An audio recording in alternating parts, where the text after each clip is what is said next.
बच्चों, आज की इस वीडियो में आपका बहुत बहुत स्वागत है। मैं आपको क्रिया पढ़ा रही हूँ, क्रिया की पुनरावृत्ति करा रही हूँ। और पुनरावृत्ति के दौरान मैंने आपको क्रिया के भेद तक की चीजें इसके पहले के वीडियो में पढ़ा दिया है। उसके आगे की चीज मैं आपको पढ़ा रही हूँ। तो मैं क्रिया के भेद हेडिंग डाल करके आपको क्रिया के भेदों का नाम बता देती हूँ कि क्रिया के भेद में दो भेद है क्रिया के, सकर्मक क्रिया और अकर्मक क्रिया। अब प्रश्न उठता है कि सकर्मक क्रिया क्या है, यानी सकर्मक क्रिया की पहचान हम कैसे करें और अकर्मक क्रिया की पहचान कैसे करें। जैसा कि शब्द से आपको पता चलता है कि सकर्म क यानी क्या है, स मतलब सहित, कर्म मतलब कर्म, क मतलब क्रिया, यानी जिन वाक्यों की क्रिया के साथ कर्म होता है उसे हम सकर्मक क्रिया कहते हैं। अर्थात ऐसे वाक्य जिनकी क्रिया का फल कर्म पर पड़ता है, यानी उसको क्रिया को कर्म के की अपेक्षा होती है, रहना चाहिए। जहां कहीं भी जिन वाक्यों में कर्म होता है, साधारण शब्दों में कहें कि जिन वाक्यों में कर्म होता है उसे हम सकर्मक क्रिया कहते हैं, और जिन वाक्यों में नहीं होता उन्हें हम अकर्मक क्रिया कहते हैं। तो इसी को मैं आपको समझाने चल रही हूं, आप ध्यानपूर्वक सुने। मैं फिर कुछ उदाहरण लिख के इनकी पहचान करना सिखाऊंगी कि कैसे इनको पहचाना जाता है। तो अभी आप अपनी कॉपी पे हेडिंग डालिए कि सकर्मक क्रिया। तो सकर्मक क्रिया किसे कहते हैं, फिर मैं आपको आगे की चीजें लिखाऊंगी। तो लिखिए आप, जिन क्रियाओं में कर्म की अपेक्षा रहती है, जिन क्रियाओं में कर्म की अपेक्षा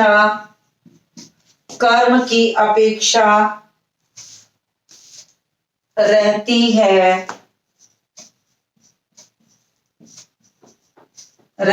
है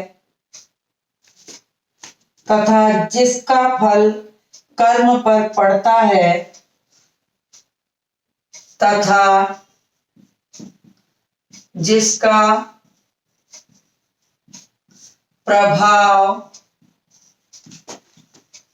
कर्म पर पड़ता है उसे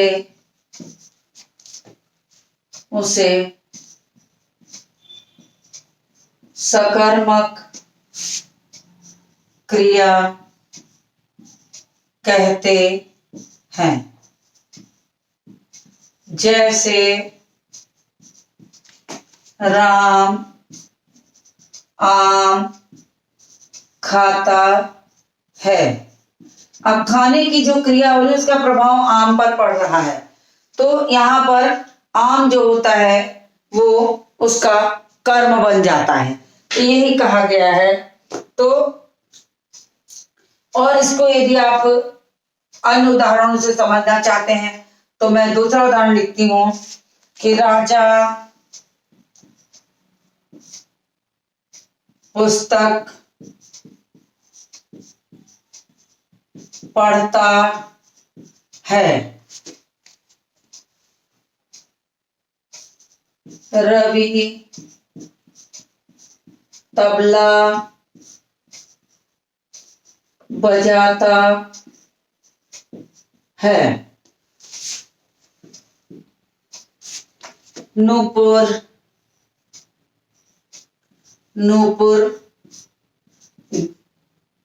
गीत गाती है।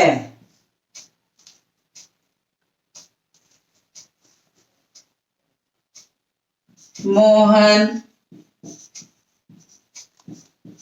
पत्र लिखता है। तो देखिए इन सब में कर्म है, तो ये सारी चीजें जो हैं वो कर्म की अपेक्षा रखती हैं, यानी क्रिया तभी पूरी होगी जब उसका कर्म उसके साथ होगा, तभी उसकी क्रिया का प्रभाव उस पर पड़ेगा, अन्यथा कर्म का पता नहीं चलेगा। तो यहाँ पर मैंने लिखा है, तो इन सब क्रियाओं में कर्म है। तो जो मैंने पहले लिखा था सकर्म का, तो कर्म सहित क्रिया, तो इसमें कर्म सहित क्रिया दिखाई पड़ रही है जो मैंने आपको यहाँ बताई। तो ये इसका बिल्कुल सही अर्थ निकाल रहा है जो मैंने यहाँ समझा दिया। अब मैं आपको बता दूं कि सकर्मक क्रियाएं दो तरह की होती हैं।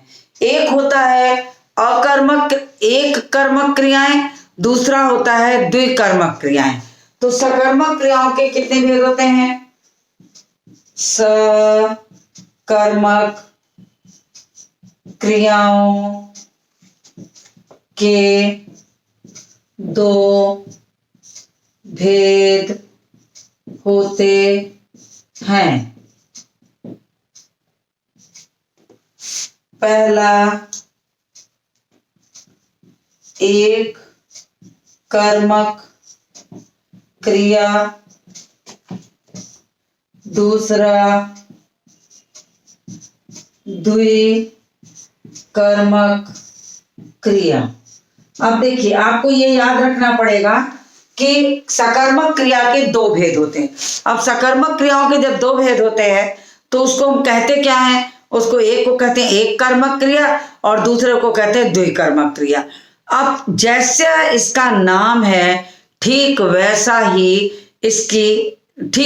ही इसकी परिभाषा होती है, जो कि यहाँ स्पष्ट रूप से समझ में आ जाएगी। जैसे ही मैं कहूंगी एक कर्मक क्रिया, यानी कि उस क्रिया के साथ एक कर्म है। अब आपको कहूं एक कर्म है, तो यहाँ देखिए जितनी सकर्मक क्रियाएं होती हैं, अगर हम ये कहें कि जितनी सकर्मक क्रियाएं होती हैं वो सारी क्रियाएं एक कर्मक होती है, क्योंकि एक ही कर्म, किसी भी सकर्मक क्रिया में एक न एक कर्म अवश्य होता है और उसका ही प्रभाव क्रिया पे पड़ता है। लेकिन द्विकर्मक क्रिया थोड़ी से भिन्न होती है। द्विकर्मक क्रिया में क्या होता है कि एक से अधिक क्रिया है उसमें, तो इसमें इसीलिए उसका नाम द्विकर्मक क्रिया पड़ा है। लेकिन सकर्मक क्रिया जो परिभाषा है, ठीक वही परिभाषा एक कर्मक क्रिया की भी है। यानी जिस क्रिया में एक कर्म होगा उसे हम एक कर्मक क्रिया कहेंगे और जिस क्रिया में दो कर्म होंगे उसे हम द्विकर्मक क्रिया कहते हैं। अब देखिए, कभी कभी मैं लिख दूं तब आपको याद रहेगा। कभी कभी सकर्मक क्रिया में एक कर्म होता है तो कभी कभी उसमें दो कर्म भी होते हैं। तो ये आपके बयान, यानी जहां पर एक कर्म होगा वो एक कर्मक क्रिया है, जहां पर दो कर्म होगा वो द्विकर्मक क्रिया है। आपको परिभाषा इसी से पता चल जाएगी कि एक कर्मक क्रिया और द्विकर्मक क्रिया वास्तव में कहते किसको हैं। तो ये हुआ एक कर्मक क्रिया और द्विकर्मक क्रिया। तो यहाँ पर देखिए दोनों मैंने बता दिया। अब मैं आपको एक कर्मक क्रिया और द्विकर्मक क्रिया दोनों का एक उदाहरण देती हूं। तो एक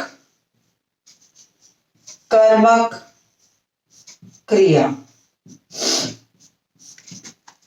एक कर्मक क्रिया का मतलब हुआ कि जैसे मैं लिखूं कि रमा भोजन करती है। करने का मतलब है खाने से है।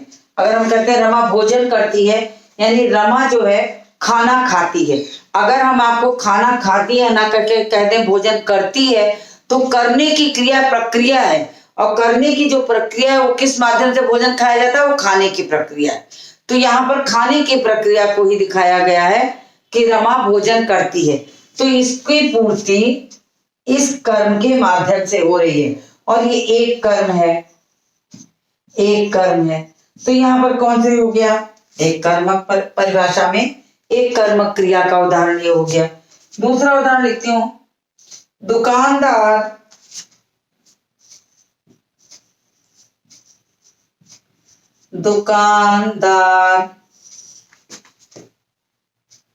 वस्त्र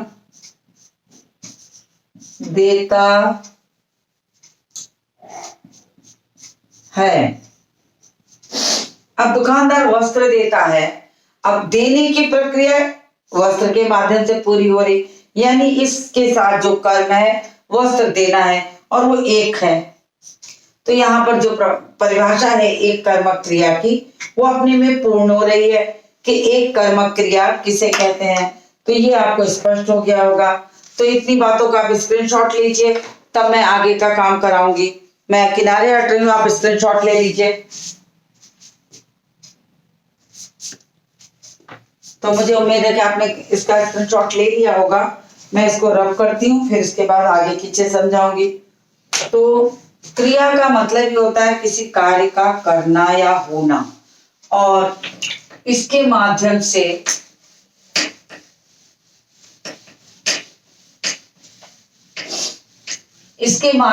हम अपनी इस क्रिया को स्पष्ट करते हैं।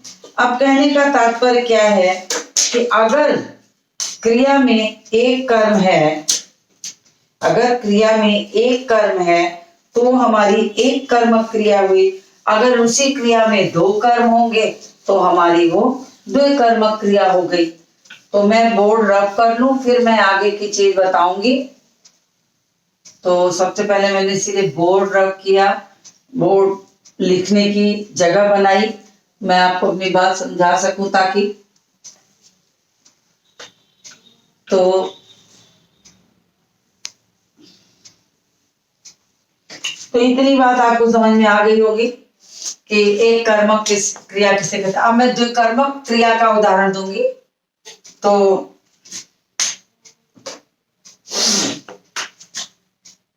दूसरा है द्विकर्मक क्रिया। अब देखिए ये भी अपनी परिभाषा खुद बता रहा है। जैसे एक कर्मक ने अपनी परिभाषा बताई, ठीक वैसे ही द्विकर्मक अपनी परिभाषा खुद बता रहा है, यानी इस क्रिया में दो कर्म है। और जब पहले मैंने कहा कि मैं अगर कहूं कि भिखारी को वस्त्र दे दो, अब देने की प्रक्रिया वस्त्र के माध्यम से पूरी हो रही, तो एक कर्म है। लेकिन राम ने मोहन को पुस्तक दी। अब देखिए उदाहरण, अब मैं पहले इसकी परिभाषा लेती हूँ। जिन वाक्यों में क्रिया को पूर्ण करने के लिए एक से अधिक क्रियाओं की, एक से अधिक कर्म,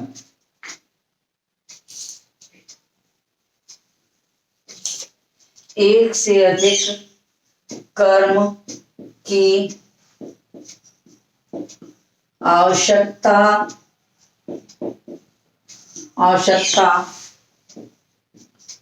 पड़ती है, उसे द्विकर्मक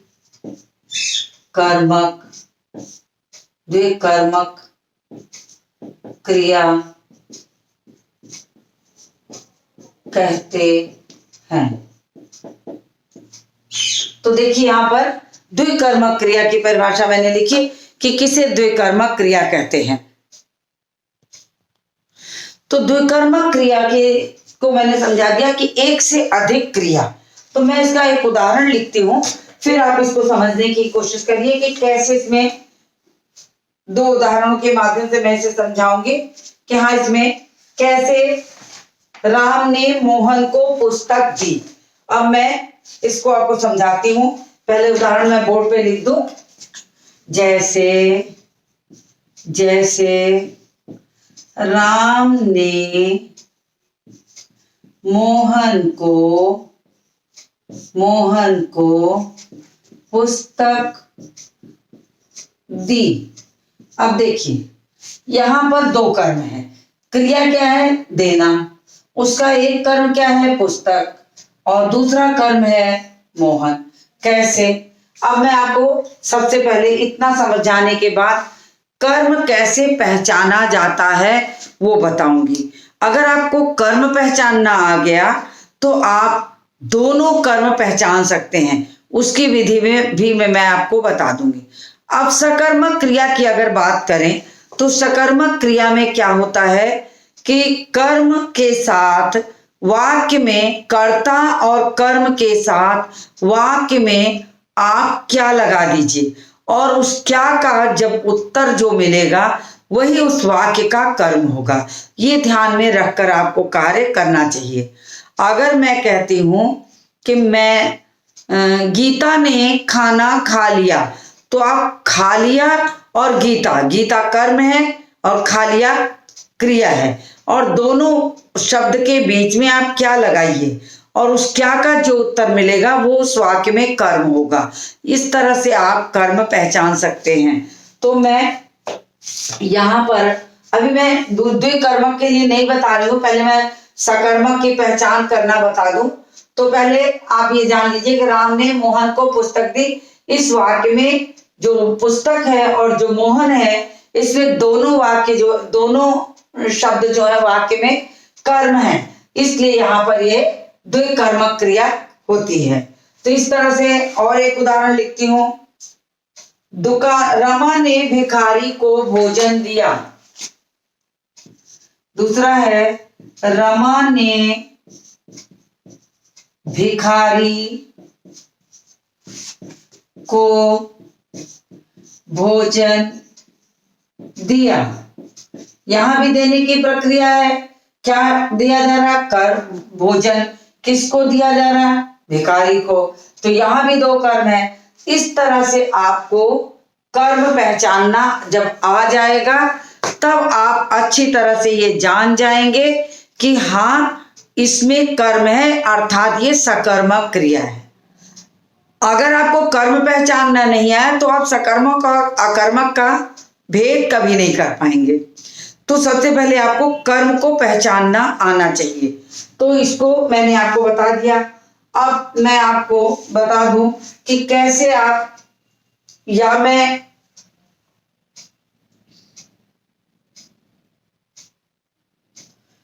आपको अकर्मक क्रिया भी अगर करा दूं उसके बाद मैं पहचान बताती हूँ। तो अगली हेडिंग डालिए अकर्मक क्रिया। अभी मैंने आपको सकर्मक बताया था, अब मैं अकर्मक बता रही हूँ। अब देखिए ऊपर मैंने लिखा था सकर्म क, यहां लिख रही हूं अकर्म क। अब देखिए आ का मतलब यहां हो गया बिना, कर्म का मतलब हो गया कर्म, और क का मतलब हो गया क्रिया। यानी जिन वाक्यों में क्रिया बिना कर्म के संपन्न होती है उन्हें हम अकर्मक क्रिया कहते हैं।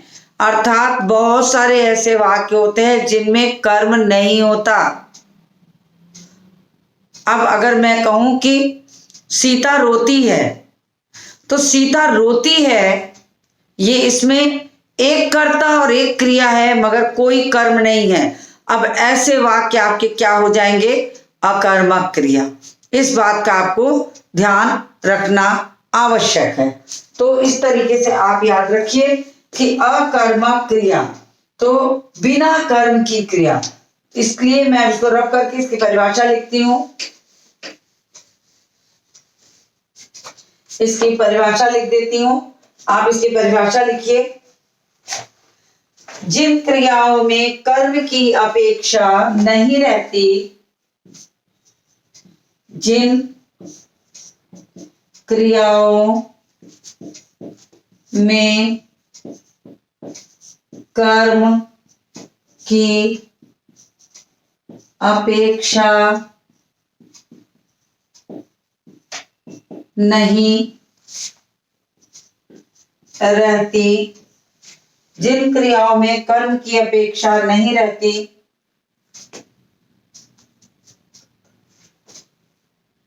रहती और क्रिया का फल या प्रभाव, कुछ भी कह सकते हैं, क्रिया का फल कर्ता पर पड़ता है, उसे अकर्मक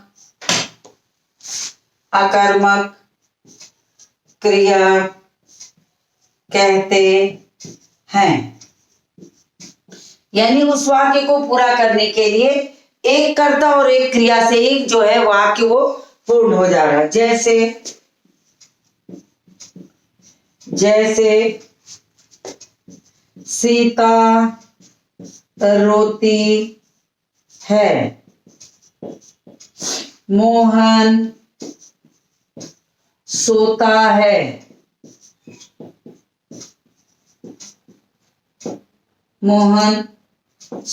है, तो इस तरीके से जो वाक्य बनेगा वो आपका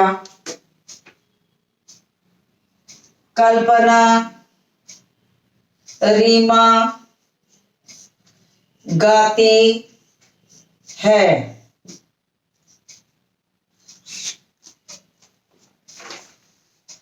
रजत हंसता है।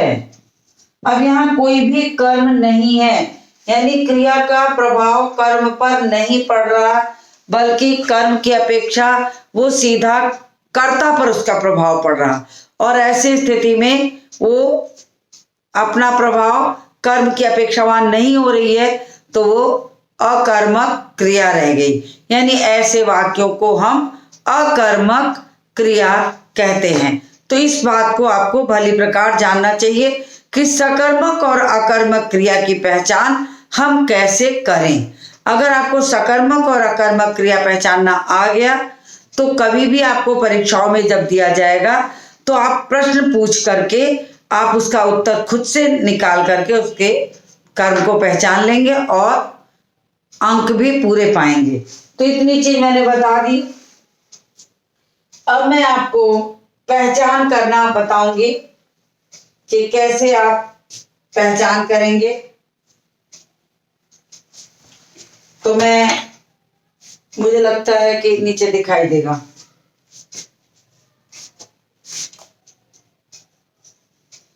क्रिया की पहचान।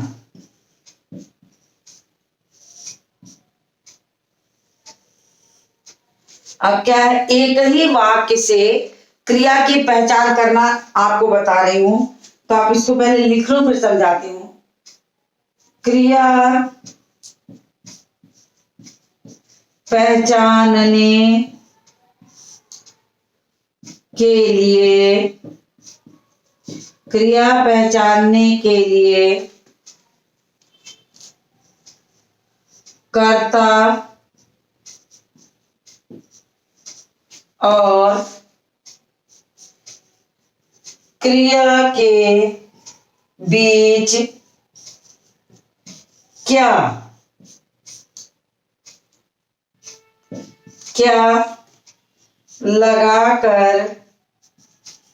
लगाकर प्रश्न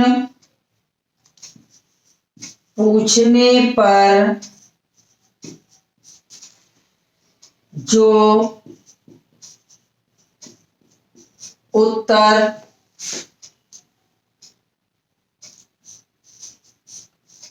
मिलता है उसे सकर्मक क्रिया कहते हैं। सकर्मक क्रिया कहते हैं। तो इतनी बात आप समझ गए हो तो इसका स्क्रीनशॉट लीजिए, फिर मैं अपनी बात आगे समझाऊं आपको। तो सबसे पहले आप इसका स्क्रीनशॉट ले लीजिए तब समझाऊं। उम्मीद है आपने इसका स्क्रीनशॉट ले लिया होगा। मैं अब इसको समझाती हूँ और ऊपर की चीज पहले मैं रब कर देती हूँ, क्योंकि ऊपर की चीज रब करने के बाद ही मैं अच्छे से ऊपर आपको द्विकर्मक क्रिया मैं बाद में समझाऊंगी, साथ ही साथ समझाऊंगी, बल्कि ये कहना चाहिए। तो मैं आपको इतने हिस्से को रब कर दूं, फिर मैं आपको आगे की चीज को समझाऊं। अब देखिए, कह रहे हैं कि कर्ता और क्रिया के बीच, कर्ता और क्रिया के बीच क्या लगाकर प्रश्न पूछने पर जो उत्तर मिले वो कर्म होता है। जैसे मैंने कहा राम आम खाता है। अब आपको प्रश्न कैसे बनाना है? राम क्या खाता है? तो ये क्रिया है, ये कर्ता है। तो कर्ता मैं यहां लिख भी दूं, कर्ता ये क्रिया, कर्ता और क्रिया के बीच में क्या लगाकर प्रश्न पूछा जाए और अगर उत्तर मिले तो उत्तर क्या मिल रहा है? उत्तर है आम। यानी इस वाक्य में आम जो है वो कर्म है। तो आम अगर कर्म है तो आप इसके माध्यम से आराम से पहचान सकती हैं कि ये सकर्मक क्रिया है, क्योंकि इसमें क्या का उत्तर मिल रहा है। अगर इसमें क्या लगाकर प्रश्न न बन पाता अथवा प्रश्न ही न बन पाता अथवा उस प्रश्न का कोई उत्तर न होता, प्रायः अकर्मक क्रियाओं में क्या लगाकर प्रश्न बन नहीं सकता, क्योंकि अगर बनेगा तो वो प्रश्न अशुद्ध सा लगेगा। अगर मैं आपसे कहूं कि रजत हंसता है तो और कहूं कि रजत क्या हंसता है, तो आपको लगेगा कि या तो ये पूछा जाए रजत हंस रहा है कि नहीं हंस रहा, और या तो होगा क्या हंसता है, रजत क्या हंसता है, तो उसका कोई उत्तर तो है नहीं। तो ऐसी स्थिति में ये प्रश्न ही गलत है। वास्तव में कहा जाए तो ये प्रश्न ही गलत हो जाएगा कि रजत क्या हंसता है। अगर यहां होता रजत कैसे हंसता है तो हो जाता खिलखिलाकर हंसता है। तो एक बात सो, लेकिन यहां प्रश्न सिर्फ क्या लगाकर बनाना है, इस बात का आपको हमेशा ध्यान देना होगा।